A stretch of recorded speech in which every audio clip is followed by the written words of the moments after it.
They sold her to the most feared millionaire in the United States, but he never meant to fall for her. 3 months earlier, in a sterile hospital waiting room at 3 a.m., 19-year-old Zara Martinez counted the same crumpled $20 bills for the fourth time. The numbers never changed. $260. That's all that stood between her family and complete financial ruin. Have you ever wondered what happens when two people destined to hate each other are forced into the same space? Hi viewers, kindly tell us where you're watching from and what time it is. Warm welcome to the family. Enjoy the story. When 23-year-old billionaire Marcus Blackwell opened his penthouse door expecting a meek, desperate girl, he never anticipated the fierce young woman in an emerald dress who would slap him across the face and demand to know why he bought her like cattle. What he didn't know was that 19-year-old Zara Martinez wasn't just any struggling single mother forced into this arrangement. She was the daughter of the man who destroyed his family 15 years ago. And she had been planning her revenge against the Blackwell empire since she was 14, using this very contract to get close enough to bring him down from the inside. Have you ever wondered what happens when two people destined to hate each other are forced into the same space? When family secrets collide with billion-dollar empires. This story will show you how love can bloom in the most impossible circumstances.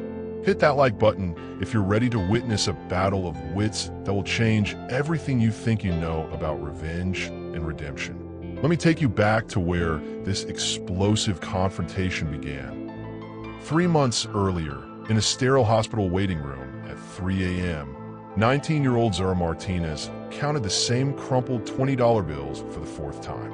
The numbers never changed. $260. That's all that stood between her family and complete financial ruin. The fluorescent bulbs hummed overhead as she stared at the third notice clutched in her trembling hands. Final demand, $47,000 due immediately or legal action will be taken. Her father's cancer treatments had drained every penny they never had, leaving behind a mountain of debt that grew larger each day, suffocating them slowly but surely. Outside the hospital windows, Seattle's skyline glittered with the wealth of tech moguls and coffee empires. But inside this waiting room, Zara lived in a different world entirely. A world where choosing between groceries and electricity wasn't a philosophical exercise. It was Tuesday. Her phone buzzed with a text from her 12-year-old twin brothers. "When are you coming home? We're hungry." She closed her eyes, fighting back tears that would solve nothing. Isabella, her mother, was pulling another double shift at the diner downtown, her third job this month. The woman barely slept, barely ate, barely existed outside of working to keep their heads above water. And still, it wasn't enough. Zara had discovered the truth about her father when she turned 14. Diego Martinez hadn't just been a real estate developer.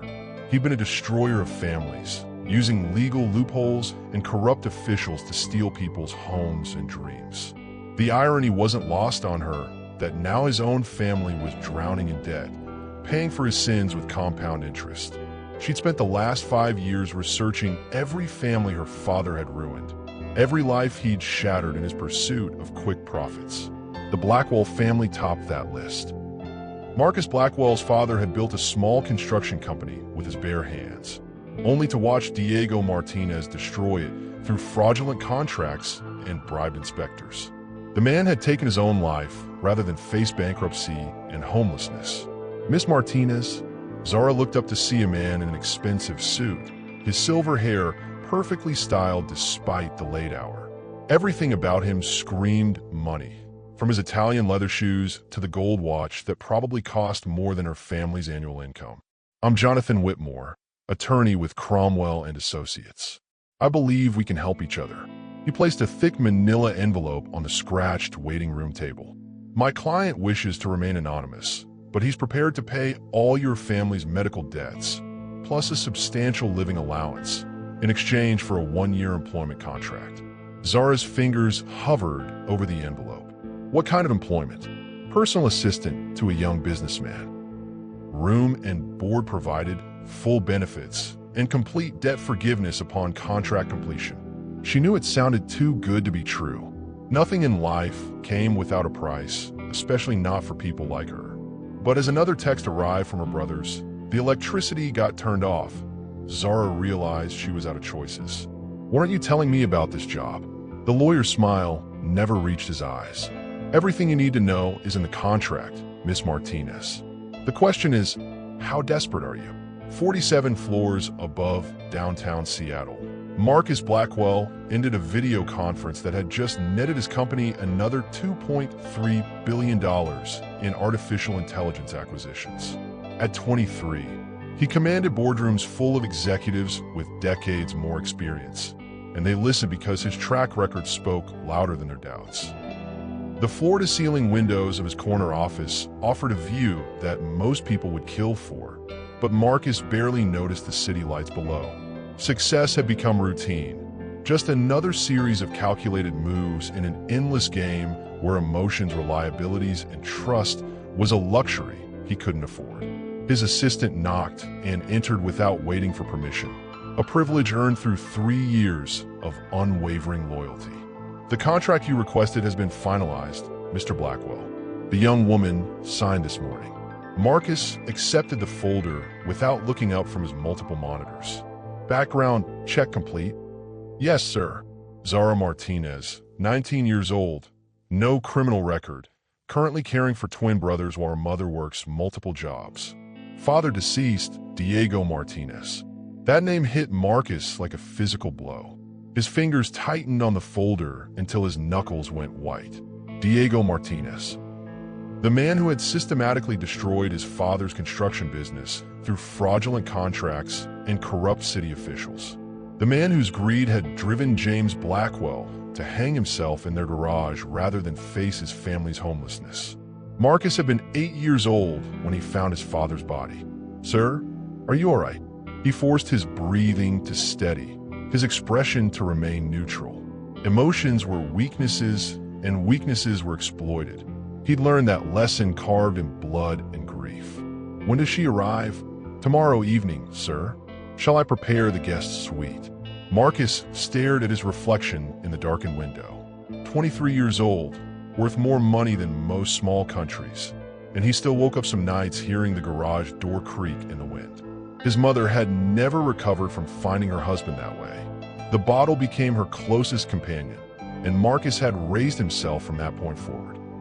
Every business decision, every calculated risk, every relationship he'd avoided, all of it served one purpose: ensuring he would never be vulnerable again, never be at the mercy of someone else's greed or cruelty. But now fate was delivering Diego Martinez's daughter directly into his hands. "No," he said quietly. "Prepare the main guest room. If Miss Martinez is going to be here for a year, she might as well be comfortable." His assistant nodded and left, but Marcus remained at the window long after the city had gone to sleep. Tomorrow, he would meet the daughter of the man who had destroyed his family. The question was, what did he plan to do about it? The next morning, Zara Martinez stood in the bathroom mirror of her family's cramped apartment, trying to convince herself she was making the right choice. The emerald dress, borrowed from her neighbor Mrs. Chun, made her look older, more sophisticated than her 19 years. But it couldn't hide the fear in her dark eyes. "You don't have to do this, Mija," Isabella whispered from the doorway, her work uniform already stained from the morning shift at the diner. "Yes, I do."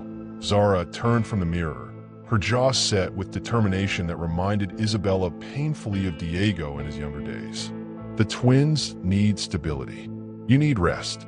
This contract solves everything."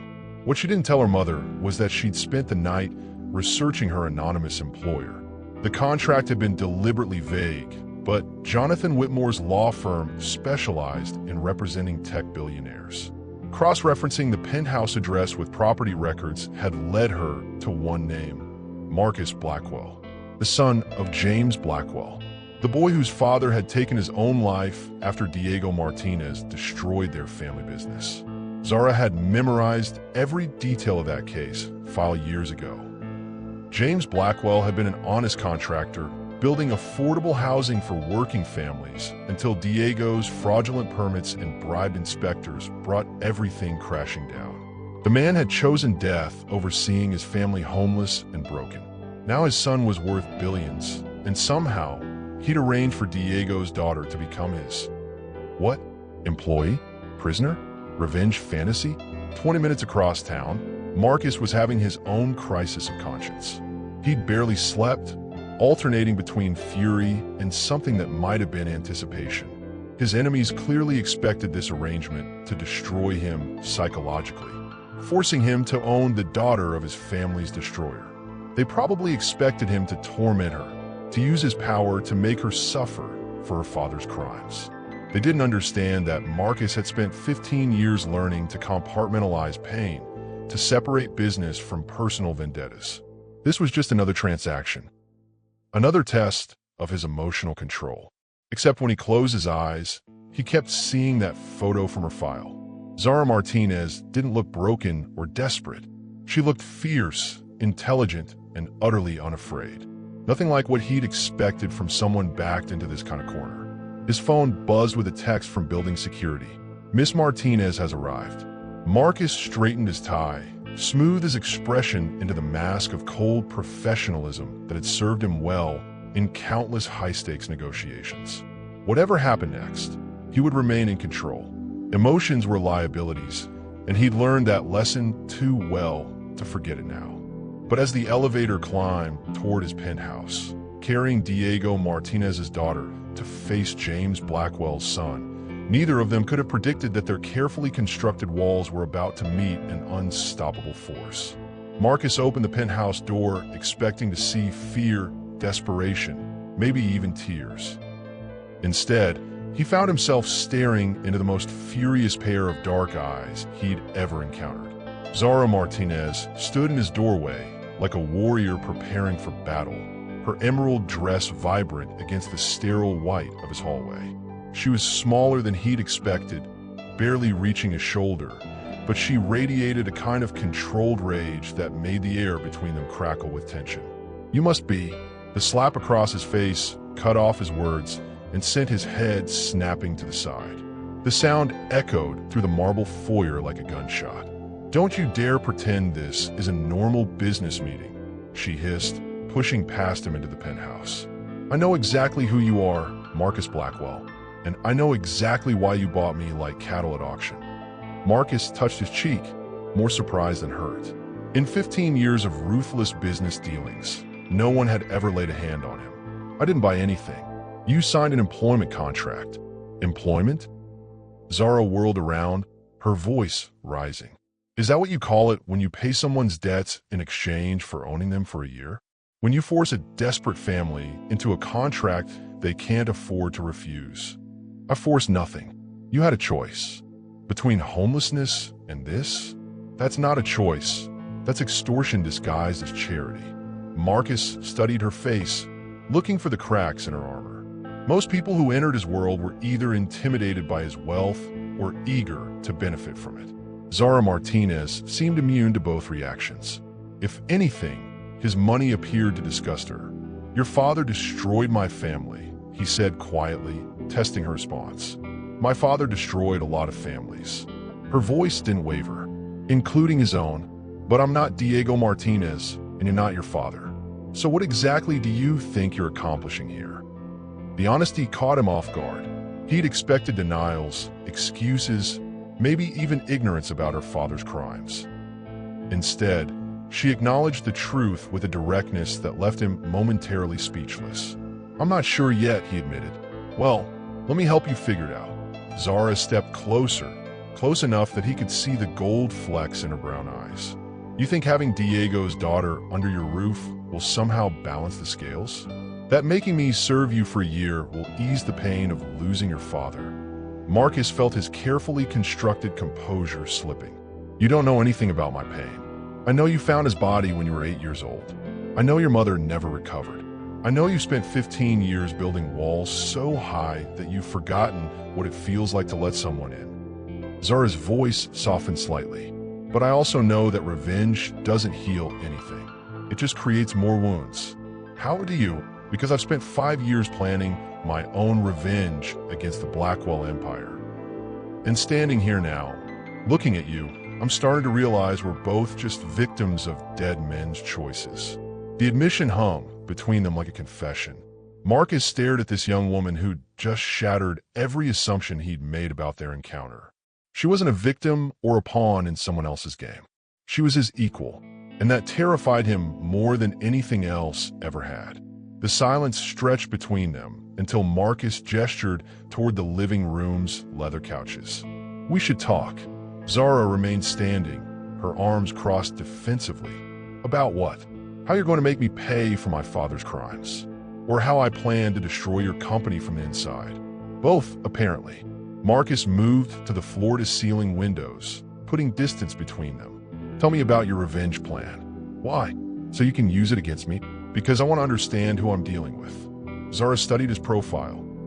The sharp jawline that spoke of countless difficult decisions. The way he held himself apart even in his own space. "I was 14 when I found out what Diego had really done. Not just to your family, but to dozens of others. Falsified building permits, bribed city inspectors, fraudulent contracts that left families bankrupt and homeless." She moved to the opposite window, the city spread out below them like a game board. "I spent nights reading court documents, newspaper archives, anything I could find about his victims. Your father wasn't the only one who chose death over facing ruin." Marcus's reflection in the glass went rigid. "How many?" "3 others that I could confirm. All small business owners who trusted the wrong person and lost everything." Zara's voice caught slightly. "I was going to expose every corrupt deal, every bribed official, every family that Diego destroyed. I thought bringing down his name would somehow balance the ledger." "What changed your mind?" "Meeting you." She turned from the window, facing him directly. "I expected a monster. Someone who'd use his wealth and power to torment me because of who my father was. Instead, I find someone who's just as trapped by the past as I am." Marcus finally looked at her, really looked at her. Not as Diego Martinez's daughter or as part of some elaborate revenge scheme, but as a young woman who'd been carrying impossible weight for far too long. "The morning I found him," he said quietly, he'd left a note on the kitchen table. It said he was sorry for failing us. Sorry for trusting someone who saw our family as nothing more than a business opportunity. Zara closed her eyes. Diego never apologized for anything.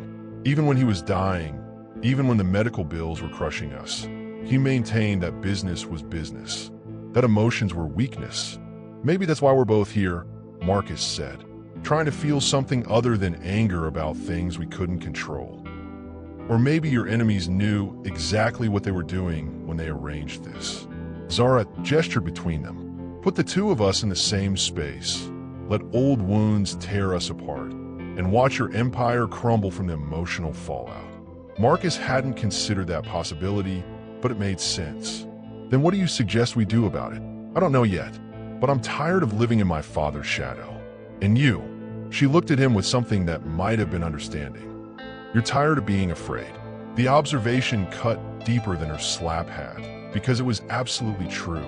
3 days later, the first paparazzi photo appeared on celebrity gossip sites with a headline that made Marcus's blood run cold. "Tech billionaire's mystery woman. Who is she?" The image showed Zara leaving his building, her emerald dress catching the morning light as she walked toward a waiting car. Within hours, social media detectives had identified her as Diego Martinez's daughter, and the internet exploded with theories ranging from scandalous to completely absurd. Marcus found Zara in his kitchen at 6 a.m., scrolling through news articles on her phone with an expression of pure fury. Sources close to the situation suggest young Martinez may be seeking revenge against the Blackwell fortune, she read aloud. Others speculate about a romantic connection between the tech mogul and his employee. "I can have my legal team issue cease and desist orders," Marcus offered, pouring himself coffee with hands that weren't quite steady. Against the entire internet, Zara looked up from her phone. "My mother called me crying this morning. The twins' classmates are asking questions they can't answer. Isabella's boss at the diner is reconsidering her employment because of the negative attention." Marcus felt something twist in his chest. An unfamiliar sensation that took him a moment to recognize his guilt. His world was equipped to handle media scrutiny, but Zara's family lived in a different reality where negative attention meant lost jobs, and social isolation. "I'll fix this," he said. "How? By throwing money at it? By buying their silence?" Zara's voice rose with each word. "You can't purchase your way out of every problem, Marcus. Some things require actual human connection." Her phone buzzed with another notification, and her face went white as she read it. Someone leaked the contract details. They know about the debt payments, the living arrangements, everything. Marcus grabbed her phone, scanning the article that painted their situation in the worst possible light. Anonymous sources, clearly his business rivals, had provided just enough information to make him look like a predator exploiting a vulnerable young woman. This was always the plan, he realized. Get us together, document the arrangement, then destroy both our reputations when the story breaks. "Congratulations," Zara said bitterly. "You've successfully ruined 2 families instead of just 1. But as she turned to leave, Marcus caught her arm. "Where are you going?" "Home. To clean up the mess this arrangement created for my family. If you leave now, they win. Is that what you want?" Zara stared at him for a long moment. "Why one doesn't matter anymore." This was a mistake from the beginning. The apartment felt impossibly quiet after she left, and Marcus realized that somewhere in the past 3 days, he'd gotten used to having someone else in his space. Someone who challenged him, who wasn't afraid to call him out on his mistakes. Someone who might actually understand him. The Blackwell Industries board meeting the next morning felt like a tribunal. 12 executives sat around the mahogany conference table, their expressions ranging from concern to openly hostile. Marcus had built this company from nothing, but money talked louder than loyalty when reputations were on the line. The stock price has dropped 18% since yesterday, CFO Margaret Chin announced, her voice carefully neutral. "Our investors are asking questions we can't answer. The Martinez situation needs to be resolved immediately," added Richard Park, the longest-serving board member. This kind of scandal could undo years of carefully built corporate relationships. Marcus listened to their concerns with the same detachment he'd perfected in countless other high-stakes negotiations. But underneath his calm exterior, something was shifting. Every criticism of Zara, every suggestion that she was somehow manipulating or exploiting him, made his jaw clench tighter. "What exactly are you proposing?" he asked. "Terminate the contract," Margaret said bluntly. "Pay whatever settlement is required and distance the company from this entire situation." She signed a legal agreement. "Breaking it would expose us to lawsuits." "Less expensive than the alternative," Richard countered. "Unless you're suggesting this arrangement has some kind of personal value to you." The room went silent. Marcus could feel their judgment, their assumption that he was thinking with something other than business logic. 6 months ago, they would have been right to worry. 6 months ago, he would have cut ties with anyone who threatened his company's stability. But that was before he'd met someone who understood what it felt like to carry a father's sins. "The contract stands," Marcus said quietly. "Marcus, be reasonable." "I said the contract stands." His voice carried the kind of authority that had built billion-dollar deals. "If anyone has a problem with that decision, you're welcome to find employment elsewhere." The board members exchanged glances, but no one spoke. They might question his judgment, but they couldn't argue with his track record. After the meeting, Marcus found himself staring out his office window at the Seattle skyline. Somewhere out there, Zara was probably dealing with her own crisis.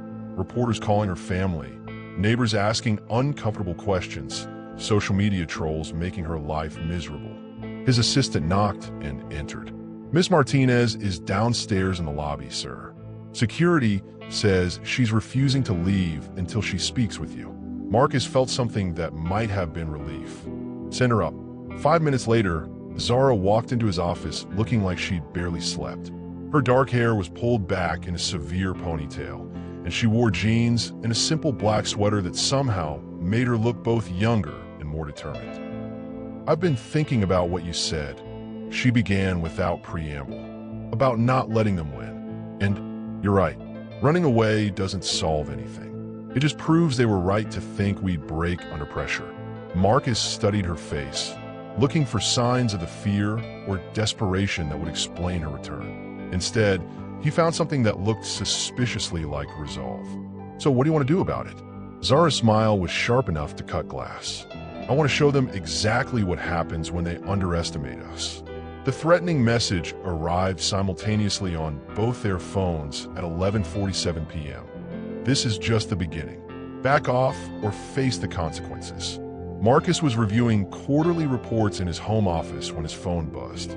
Across the penthouse, Zara was reading the same message, her face going pale in the kitchen's soft lighting. "Did you get?" she started, entering his office. "Yeah."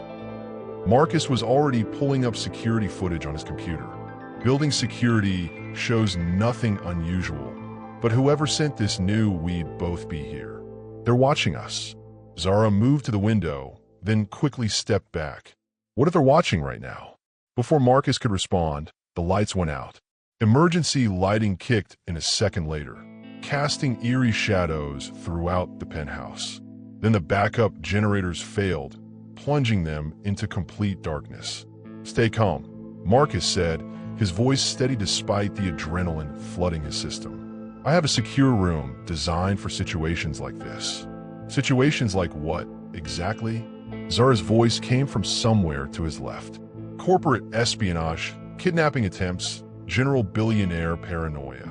He found her hand in the darkness. "This way." They moved carefully through the apartment, guided by Marcus's intimate knowledge of his own space. The secure room was hidden behind what appeared to be a decorative bookshelf, accessible only through biometric scanning that worked even during power failures. Inside, emergency lighting revealed a space equipped with independent power, communication systems, and enough supplies to last several days. It looked like something from a spy movie, which would have impressed Zara under different circumstances. "How often do you use this room?" she asked, settling onto the small couch while Marcus activated the security systems. "Never. I had it installed when the company went public, but this is the first actual emergency." He pulled up exterior camera feeds on a tablet. 3 black SUVs parked outside. Professional surveillance equipment. Whoever's behind this isn't playing games anymore. Zara hugged her knees to her chest. "This is my fault.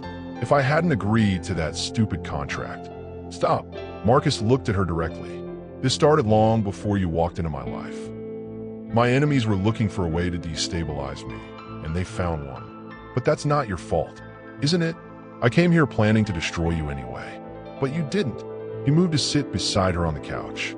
"You could have played along with their plan, let them use you to bring down everything I've built. Instead, you warned me."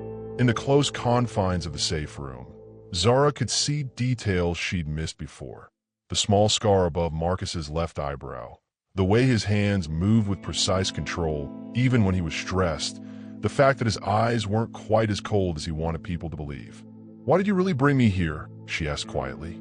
"Honestly, I'm not sure anymore. At first, I thought it was about your father, about settling old scores.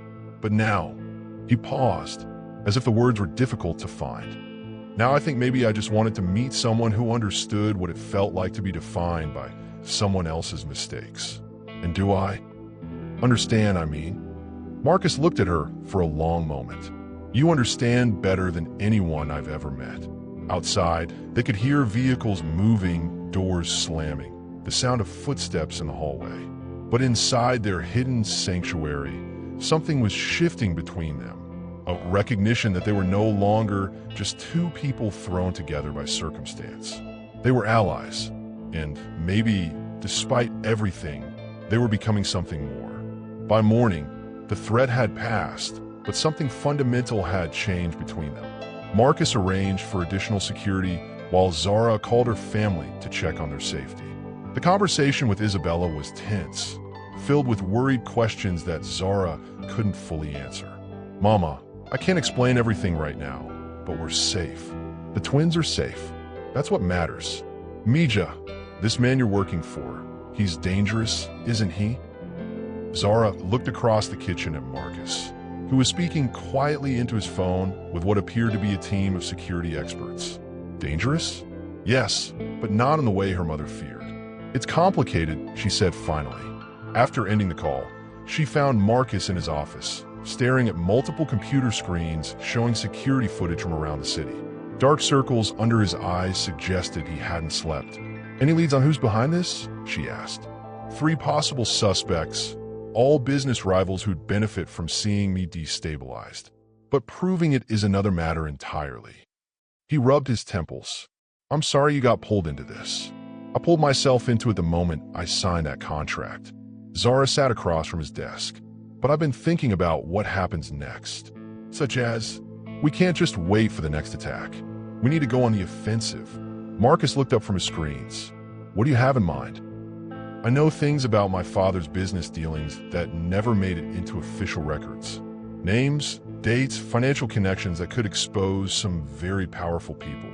If your enemies want to play dirty, maybe it's time they learned that Diego Martinez kept detailed records of everyone he worked with. You be willing to expose your own father's corruption? My father's been dead for 2 years. His reputation can't hurt him anymore. But it might be the key to protecting both our families. Zara leaned forward. I'm not doing this for you, Marcus. I'm doing this because they threaten people I care about. Something in her tone made him pay closer attention. Including me? The question hung between them, loaded with implications neither was quite ready to address directly. You're not what I expected, Zara said carefully. When I agreed to this arrangement, I thought I was walking into the enemy's territory. But you're not my enemy. What am I then? She considered the question seriously. You're someone who's been carrying too much weight for too long. Just like me. Marcus felt something shift in his chest. A loosening of defenses he'd maintained for so long that he'd forgotten they were there. The twins want to meet you, Zara said suddenly. What? My brothers. They keep asking questions about where I've been, what I'm doing. I think they should meet the person I'm helping. The word helping surprised them both. When had this arrangement shifted from transaction to partnership? Are you sure that's a good idea? Marcus asked. Probably not, but I'm tired of keeping secrets from the people I love.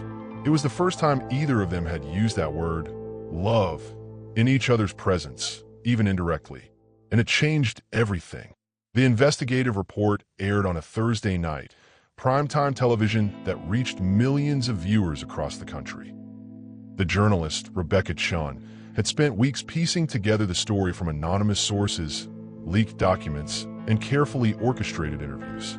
Tonight, we expose a web of corruption that spans 2 decades and involves some of Seattle's most powerful families, she announced to the camera. This is the story of how business rivalries destroy innocent lives, and how 2 young people found themselves caught in a game they never chose to play. Marcus and Zara watched from his penthouse, surrounded by his legal team and security advisors. The report painted a picture more complex than either of them had expected. Diego Martinez as both perpetrator and victim, Marcus as both predator and target, Zara as both pawn and player. Sources close to the situation confirm that Miss Martinez entered into this arrangement not as a victim of circumstance, but as part of a calculated plan to infiltrate and destroy the Blackwell Empire, Rebecca reported. However, new evidence suggests that both parties may have been manipulated by a third faction seeking to destabilize Seattle's tech industry. The camera cut to an interview with Jonathan Whitmore, the lawyer who had originally approached Zara. His face was digitally obscured, but his voice was clear. I was paid to make this arrangement happen by parties who knew exactly what psychological damage it would cause. They wanted Marcus Blackwell emotionally compromised and publicly humiliated. But the plan backfired, Rebecca continued, when both parties refused to play their assigned roles. Instead of destroying each other, they appeared to have formed an unlikely alliance. Zara's phone exploded with notifications, texts from classmates she hadn't spoken to in years, friend requests from strangers, interview requests from local news stations. Her family's address was posted online within hours, forcing Isabella and the twins to stay with relatives across town. Marcus's corporate headquarters was surrounded by reporters and protesters, some supporting him, others calling for his resignation. Stock prices fluctuated wildly as investors tried to determine whether this scandal would help or hurt the company long-term. This is insane, Zara said, scrolling through social media comments that range from supportive to viciously cruel. Half these people think I'm a gold digger. The other half think I'm some kind of criminal mastermind. "Welcome to being a public figure," Marcus said grimly. "Nothing you do will ever be interpreted fairly again. How do you stand it? You learn to stop caring what strangers think about your life." But even as he said it, Marcus realized it wasn't entirely true anymore.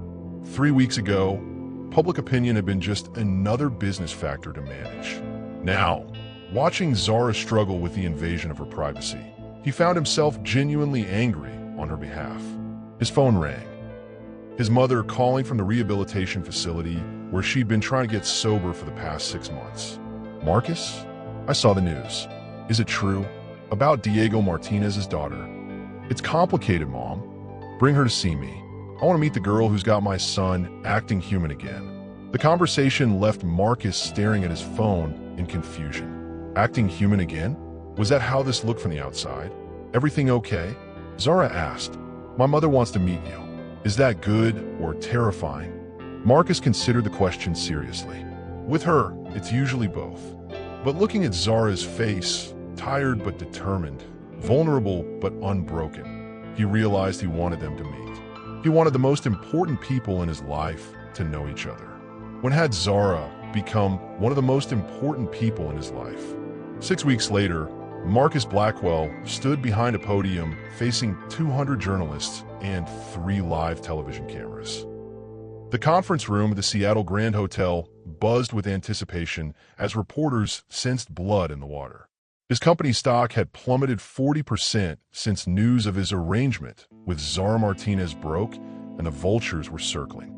But Marcus had learned something crucial during those weeks of watching Zara navigate his world with grace and fire. Running from the truth only gave it more power over you. "Ladies and gentlemen," he began, his voice steady despite the magnitude of what he was about to do. "I called this press conference to address the speculation surrounding my relationship with Ms. Zara Martinez and to share some uncomfortable truths about my family's past." The room fell silent. This wasn't the defensive denial they'd expected. 15 years ago, my father James Blackwell took his own life after a corrupt real estate developer named Diego Martinez destroyed our family business through fraudulent contracts and bribed officials. I was 8 years old when I found my father's body in our garage. Camera flashes exploded like fireworks, but Marcus continued without flinching. "For 15 years, I've carried that rage, using it to fuel my success while avoiding any situation that might make me vulnerable again. When I learned that Diego Martinez's daughter needed help, I saw an opportunity for closure." He paused, scanning the room until his eyes found Zara standing near the back wall. She'd insisted on being here, despite his attempts to protect her from this media-feeding frenzy. What I found instead was a young woman who'd spent 5 years researching every family her father had destroyed, including mine. Someone who felt the weight of generational guilt so deeply that she was willing to sacrifice her freedom to somehow balance scales that can never truly be balanced. A reporter shouted a question about the contract's legality, but Marcus held up his hand. Miss Martinez signed that contract to save her family from financial ruin. I honored it because I thought owning Diego Martinez's daughter would somehow ease 15 years of pain. We were both wrong. You can't heal trauma with more trauma, and you can't find peace through control. Marcus stepped away from the podium, abandoning his prepared remarks entirely. Zara Martinez is not responsible for her father's crimes, just as I am not defined by my father's tragedy. She's brilliant, compassionate, and stronger than anyone should have to be at 19 years old. She's also... He looked directly at her, ignoring the chaos of shouted questions. She's the first person who's made me want to stop running from my own heart. The press conference erupted into pandemonium, but Marcus only had eyes for Zara. She was crying, not from shame or fear, but from something that looked dangerously close to hope. For the first time in 15 years, Marcus Blackwell had chosen vulnerability over safety, and somehow it felt like the strongest thing he'd ever done. That evening, Marcus found Zara on his penthouse balcony, the Seattle skyline glittering below them like fallen stars. She'd changed from her press conference attire into jeans and one of his MIT sweatshirts, a sight that did dangerous things to his carefully guarded heart. Your board called an emergency meeting for tomorrow morning, she said without turning around. Jonathan Whitmore thinks they'll vote to remove you as CEO. Probably. Marcus joined her at the railing, close enough to smell her shampoo over the city air. Was it worth it? You tell me. How do you feel? Marcus considered the question seriously. His company might be in free fall, his professional reputation was certainly damaged, and his personal life had become tabloid fodder. But for the first time since he was 8 years old, the constant weight in his chest had lifted. Lighter, he admitted. Terrified, but lighter. Zara smiled. The first genuine smile he'd seen from her since that day, she'd slapped him in his foyer. Good. Terror means you're alive. Is that what you told yourself when you signed that contract? Every single day. She turned to face him fully. Marcus, what happens when the year is up? The question he'd been avoiding hung between them like a challenge. The contract had seemed so simple 6 weeks ago. A business transaction with clear terms and conditions. Now it felt like prison bars keeping them from something real. I don't know, he said. What do you want to happen? I want to choose you. The words came out in a rush, as if she'd been holding them back for weeks. Not because of debt or contracts or family guilt, but because when I look at you, I see someone worth choosing. Marcus felt something crack open in his chest, not breaking but blooming. Even knowing it might cost me everything, especially knowing that. Zara stepped closer, close enough that he could see the flecks of gold in her dark eyes. You spent 15 years building walls to keep people out. I spent 5 years planning revenge to keep pain in. Maybe it's time we both tried something different. What did you have in mind? Instead of answering, she reached up and touched the side of his face where she'd slapped him that first day. This time, her touch was gentle, questioning. I was thinking we could try being brave together. Marcus covered her hand with his own, anchoring her touch against his skin. For the first time in his adult life, the future felt uncertain and terrifying and absolutely perfect. I'd like that, he whispered, and meant it completely. The call came at 3 in the morning, shattering the peaceful quiet of Marcus's penthouse like breaking glass. Zara's phone buzzed against the nightstand, and even in sleep, her body knew to brace for disaster. Mija. Isabella's voice was weak, strained. I'm at the hospital. My chest, the pain. Zara was out of bed and reaching for clothes before her mother finished the sentence. Heart attack. The words echoed in her mind as she pulled on jeans with shaking hands. Isabella Martinez was only 42 years old, but years of working 3 jobs and carrying impossible stress had aged her body decades beyond her years. I'm coming, Mama. Hold on. Marcus appeared in the doorway, already dressed, car keys in hand. Let's go. They made the 20-minute drive to Seattle General in 12 minutes. Marcus's Aston Martin cutting through empty streets like a blade. Neither of them spoke, but his hand found hers across the center console, anchoring her to something solid while her world threatened to collapse again. The emergency room was chaos, screaming children, exhausted nurses, the harsh smell of disinfectant and desperation. Isabella lay on a gurney in curtained-off Bay 7, looking smaller and more fragile than Zara had ever seen her. The twins, Zara asked, gripping her mother's hand. Mrs. Chun is watching them. They don't know yet. Dr. Patricia Reeves appeared at the foot of the bed, her expression professionally neutral in the way that always meant bad news. Miss Martinez, we need to take your mother into surgery immediately. She's experiencing a massive cardiac event, likely brought on by severe stress and exhaustion. Surgery? Zara's voice cracked. How massive? Triple bypass. It's going to be touch and go. The next 6 hours passed in a blur of waiting room coffee, fluorescent lights, and Marcus's steady presence beside her. He didn't try to fill the silence with empty reassurances or meaningless platitudes. He just stayed solid and warm and real when everything else felt like it was dissolving. At 8 a.m., his phone rang. Jonathan Whitmore's name flashed on the screen. The board meeting, Marcus said quietly. Go. Zara didn't look up from the surgical waiting room's grimy floor tiles. You have to go. No. Marcus, you'll lose everything. Your company, your life's work. I said no. His voice was firm, final. That company exists because I was afraid to be vulnerable, afraid to need anyone. If choosing you means losing it, then maybe it was never really mine to begin with. He declined the call and turned off his phone entirely. 3 hours later, Dr. Reeves emerged from surgery looking exhausted but cautiously optimistic. She made it through. The next 48 hours will be critical, but your mother is a fighter. Zara collapsed into Marcus's arms, finally allowing herself to cry. Not just from relief, but from the overwhelming realization that she wasn't carrying this burden alone anymore. For the first time in her 19 years, someone had chosen her family over their own interests. Someone had chosen her. "Thank you," she whispered against his chest. "For what?" "For staying. For choosing us when it cost you everything." Marcus pulled back to look at her face, using his thumbs to wipe away her tears. "You didn't cost me everything, Zara. You gave me everything that actually matters." The video went viral within hours. Someone had recorded Marcus's quiet declaration in the hospital waiting room and posted it to social media with the caption, "Billionaire CEO misses crucial board meeting to stay with girlfriend's dying mother." Within 6 hours, it had been shared 3 million times. But the real story broke when Marcus's former board members held their own press conference that afternoon, announcing they'd voted him out as CEO while he sat beside Isabella Martinez's hospital bed. Mr. Blackwell's recent decisions show a clear lack of judgment and professional priorities, Board Chairman Richard Cromwell announced to a room full of reporters.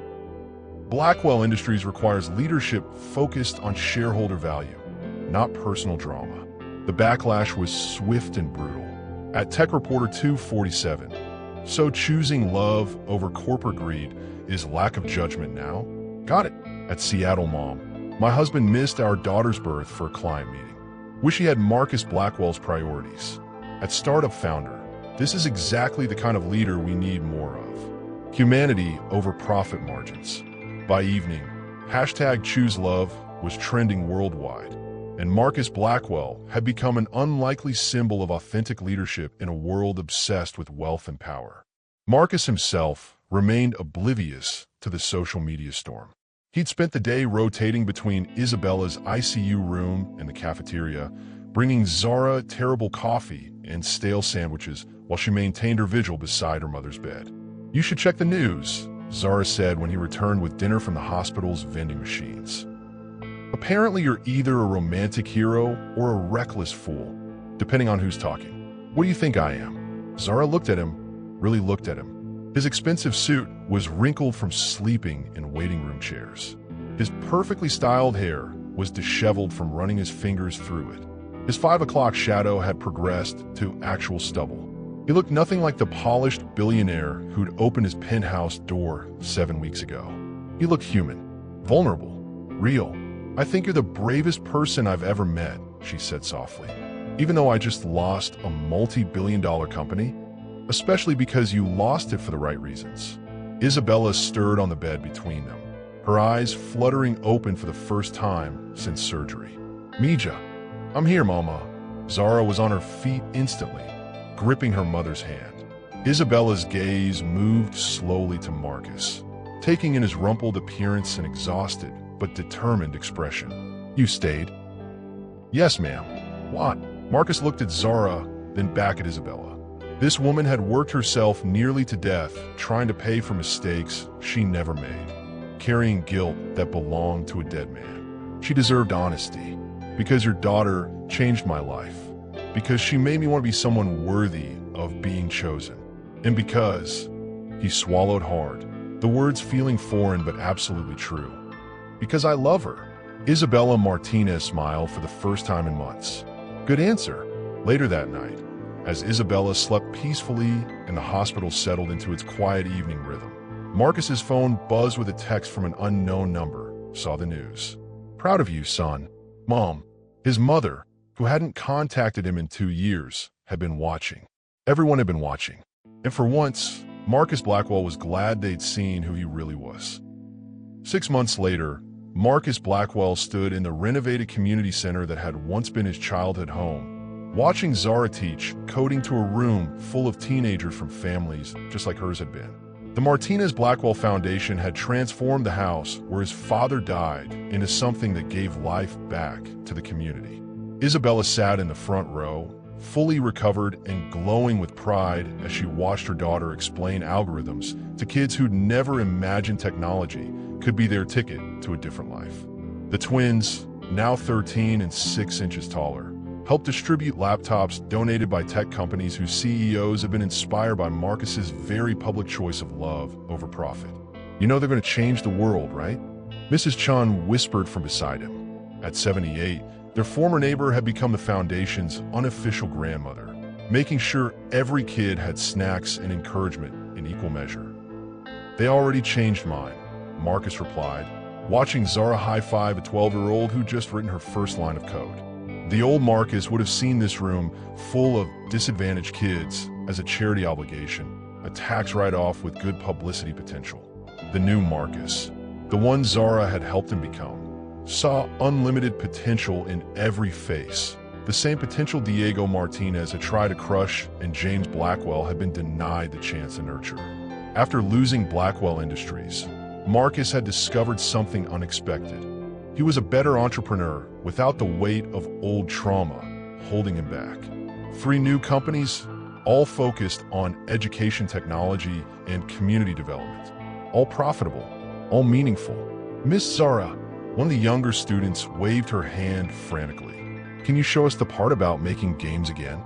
Of course, but first I need to check on something. Zara's eyes found Marcus across the room, and the smile she gave him still made his heart stutter like a teenager's. She excused herself from the class and walked over to where he stood, her engagement ring, a simple band they'd chosen together, nothing like the massive diamond his wealth could have afforded, catching the afternoon light. How did the interview go? She asked, referring to his morning meeting with venture capitalists interested in funding his latest education startup. They said yes, full funding, plus they want to expand the model nationwide. Zara threw her arms around his neck, not caring that 30 teenagers and assorted adults were watching. I'm so proud of you. Marcus corrected, holding her close. They want to expand what we built, together, as they stood there in the house where his story had almost ended, surrounded by proof that endings could become beginnings. Marcus marveled at how wrong he'd been about everything. Love wasn't a weakness to be avoided. It was the foundation upon which everything else worth building rested. And he and Zara Martinez were just getting started.